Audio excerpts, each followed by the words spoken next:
আসসালামু আলাইকুম। কেমন আছেন? আশা করি আপনারা সবাই ভালো আছেন।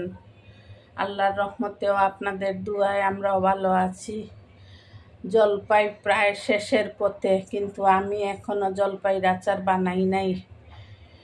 শরীর একটু খারাপ ছিল, সেজন্য আর সাহস করি নাই। আর বৌমা বাচ্চার পরীক্ষা ছিল, তো সেজন্য বৌমা আমাকে নিয়ে বাচ্চার পরীক্ষা নিয়ে ঘরের কাজ টাজ নিয়ে ব্যস্ত ছিল, আর আচার বানানো হয় নাই। আজকে সকালে আমার হাজবেন্ড বাইরে গিয়ে 4 কেজি জলপাই নিয়ে আসছে। এখন আমার বৌমা ভালো করে পরিষ্কার করে ধুয়ে দিয়েছে যে মামুনি আপনি আচার করেন। তো এখন আমি বসিয়ে দিলাম। সিদ্ধ হলে আমি পানি জড়িয়ে নিব। তারপর আমি কিন্তু এবার আর জাল আচার বানাবো না। আমার বাসায় কেউ জাল আচার খায় না। আমার হাজব্যান্ড জাল আচার খান। আমার অনেক আচার আছে, জাল আমের আছে, আমড়ার আছে, উনি ওইগুলা খাবেন। আর এগুলা শুধু মিষ্টি আচার বানাবো। মিষ্টি আচার সবাই পছন্দ করে, সেজন্য এগুলা প্রথমে সিদ্ধ করে পানি জড়িয়ে নিব, সিদ্ধ হোক। আমার এই জলপাইয়ের সিদ্ধ করার পরে কিছু দিয়ে আমি টক জাল মিষ্টি আচার বানিয়েছি, আর বাকিগুলো এইভাবে ম্যাশ করে নিয়েছি। এখন এইটা দিয়ে আমি দুটো আচার বানাবো, একটা মিষ্টি আচার আর একটা হবে এই চটকানো জলপাই দিয়ে আবার আস্ত জলপাইয়ের আচার। আপনারা দেখতে থাকুন কিভাবে এই চটকানো জলপাই দিয়ে আমি আস্ত জলপাইয়ের আচার বানাই। প্রথমে আমি একটা হাঁড়ি বসিয়ে দিয়েছি, এরপর সরিষার তেল দিয়ে দিলাম। সরিষার তেল একটু গরম হতে থাক। আমি এর মধ্যে আস্ত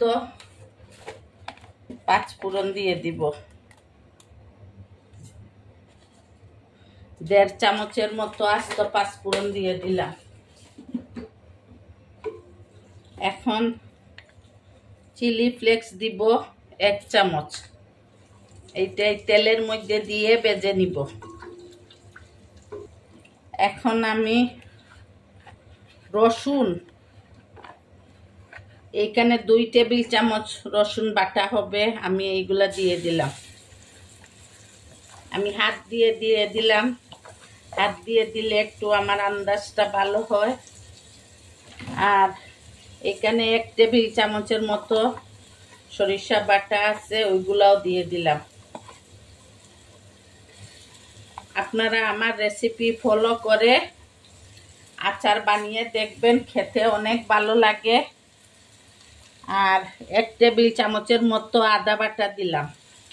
অনেকে আদা বাটা দেন না, আপনারা অবশ্যই আদা বাটা দিবেন। এখন আমি ভালো করে তেলের সাথে মশলা গুঁড়া নেড়ে নিব। এর সাথে এখন আমি চিনি দিয়ে দিব। আমি বেশ কিছু চিনি দিয়ে দিব, কারণ আমি মিষ্টি আচার বানাবো। মিষ্টি আচারে অনেক চিনি দিতে হবে, জলপাইগুলো অনেক টক। আমি যাই বানাই তাই টক। আমের দিনে আম টক, জলপাই টক, বুঝি না আমার সাথে সব টকের এত আনাগুনা কিসের। আমি একটু টক কম পছন্দ করি, সেজন্য মনে টক আমার পিছু ছাড়ে না। এই চিনি দিয়ে দিলাম। চিনি গলে গেলে আমি জলপাই দিয়ে দিব। চিনি গলে গিয়েছে। এখন আমি হলুদের গুঁড়ো, পরিমাণ মতো হলুদের গুঁড়ো, মরিচের গুঁড়ো আর ধনিয়ার গুঁড়ো দিয়ে দিব।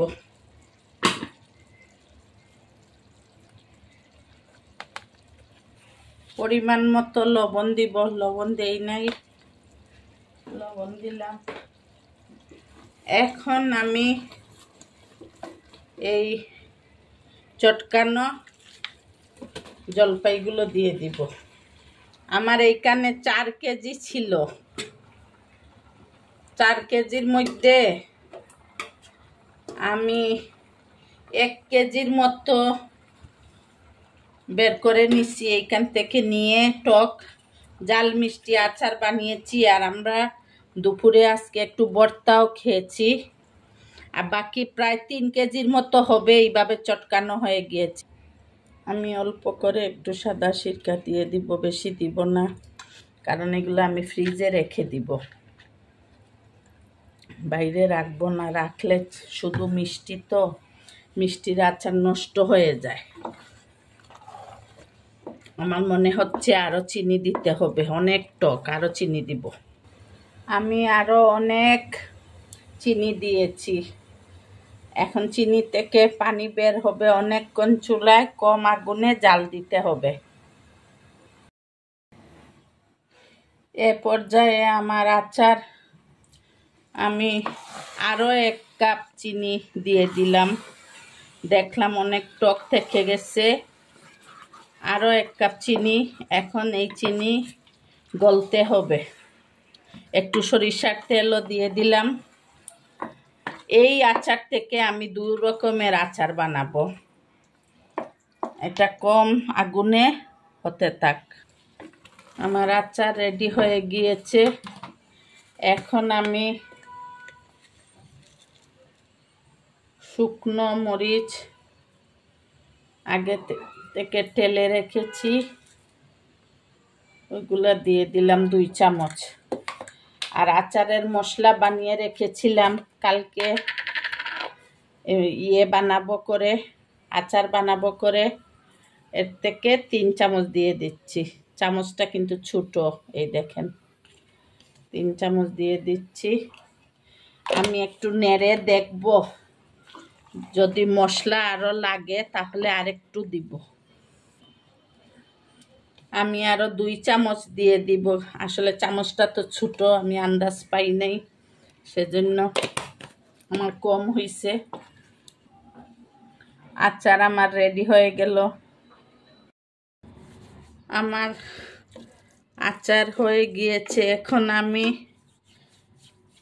এই হাতে সরিষার তেল মেখে, বলেছিলাম না যে আমি চটকানো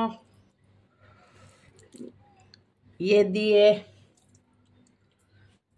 আবার আমি আস্ত জলপাই বানিয়ে ফেলবো। এই দেখেন আমি বিচি মাঝখানে দিয়ে দিয়েছি, দেখতে পাচ্ছেন কিনা জানি না। এই দেখেন একটা বিচি, জলপাইয়ের বিচি দিয়ে দিলাম। এটা ছোট, বড় হলে আমি আর এত খুঁজি নাই, বড় অবশ্যই পাবো।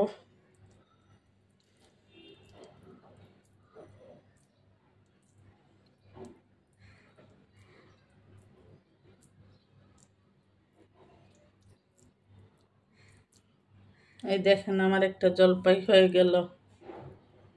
এই দেখেন, এখন আমি আরেকটা বানাবো।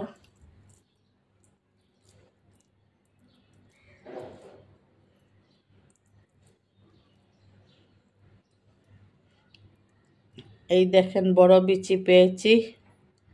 এখন মাঝখানে বড় বিচি দিয়ে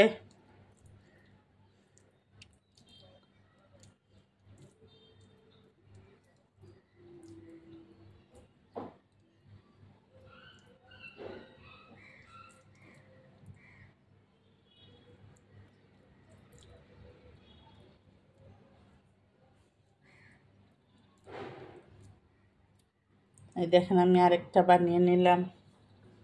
আমি আরেকটা দেখাচ্ছি আপনাদেরকে। এটা সবাই পারে। এই দেখেন বিচিটা মাঝখানে দিয়ে চারপাশ থেকে করে নিব। জলপাইয়ের ভিতরে যেরকম বিচি থাকে সেরকম বিচি হয়ে গেল। এই দেখেন আরেকটা হয়ে গেল আমার। এইভাবে আমি সবগুলা বানিয়ে নিব। আবার কিছু, এই দেখেন আমি জলপাইয়ের গিলা আচার বানিয়ে ফেললাম। কিভাবে বানালাম দেখেন। বিচি ছাড়া একটু হাতে তেল মাখিয়ে নিব, সরিষার তেল। সরিষার তেল হাতে মাখিয়ে এই দেখেন,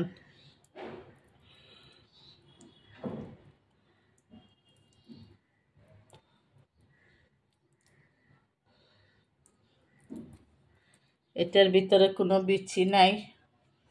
এইরকমও বানিয়ে নিব কয়েকগুলা। এগুলারে বলে গিলা, জলপাইয়ের গিলা আচার।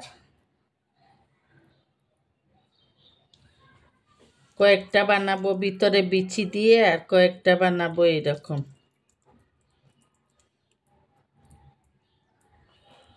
এই দেখেন, আরেকটা হয়ে গেল।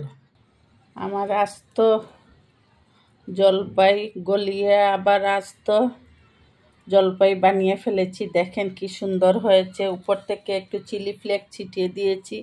এটা আমি রোদ্রে শুকাবো 2-3 দিন। শুকিয়ে আমি বাইরে রেখে দিব, কিছুই হবে না, অনেক দিন থাকবে। আর কয়েকদিন পর পর বের করে রোদ্রে শুকাতে হবে। এগুলা হলো আমার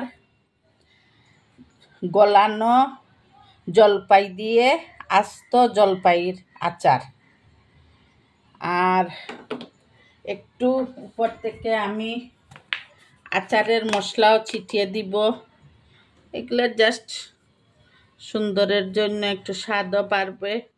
এগুলো আমি প্রথম একবার শুকিয়ে নিব। পাট ভালো করে শুকানোর পরে উল্টিয়ে আমি ওপাট দিয়ে দিব। এগুলা বাইরে দিবেন না, কারণ কাক টাক মুখ দিয়ে দিবে। আপনাদের ঘরের বারান্দায় দিয়ে দিবেন।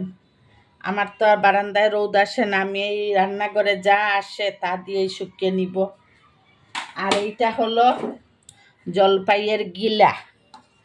জানি না আপনাদের অঞ্চলে, আমাদের সিলেট অঞ্চলে এটারে গিলা বলে। এইটার উপরেও আমি এরকম মরিচের গুঁড়া ছিটিয়ে দিব,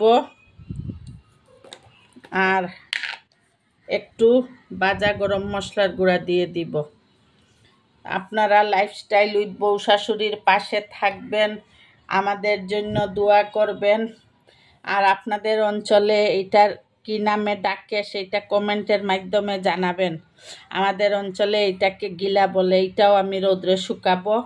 এই একটা গিলা হইছে, ওই আর একটা হইছে। আপনারা ভালো থাকবেন, সুস্থ থাকবেন, আমাদের জন্য দোয়া করবেন, লাইফস্টাইল উইথ বউ শাশুড়ির পাশে থাকবেন। আল্লাহ হাফেজ। আসসালামু আলাইকুম ওয়া রাহমাতুল্লাহি ওয়া বারাকাতুহু।